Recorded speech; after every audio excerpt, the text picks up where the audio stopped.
अपने आबा व अजदाद के देश बर्मा से कई सौ किलोमीटर दूर आज़ाद और बेफिक्र इन रोहिंग्या बच्चों को शायद ये अंदाज़ा नहीं कि उनके बुजुर्ग यहाँ किस तरह से पहुँचे। लेकिन कुछ बुजुर्ग बच्चों को अपने देश और बीते दिनों की बातें बताते रहते हैं। अजहर मियाँ और उनकी बीवी 4 बच्चों के साथ 1990 में अपने देश को खैरबाद कहकर निकल पड़े। इस दुश्वार और पेचीदा सफ़र के वक्त जाहिदुल्लाह की उम्र 18 बरस थी। हमारी जो माली दौलत है वो मेरा माँ बाप जो सब कुछ छोड़ के बांग्लादेश आ गया था, वो भी चोरी छुप के आ गया था। पैसा दे के फिर इंडिया पे आया।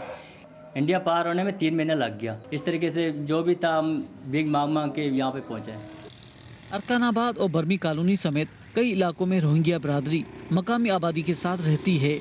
इसके बरक्स बांग्लादेश और मलेशिया में उन्हें कैंपों तक महदूद रखा गया है।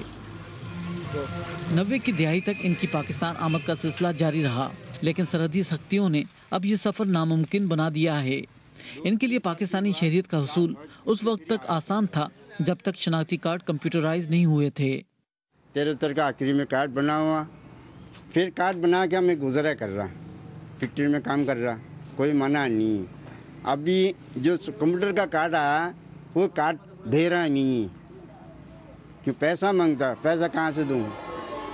ये रोहिंग्या मुसलमानों की तीसरी और चौथी नस्ल है जो इन मदारिस में ज़ेर तालीम है। वालिदैन का शनाख्ती कार्ड न होने की वजह से इन्हें सरकारी तालीमी इदारों में दाखिला नहीं मिलता।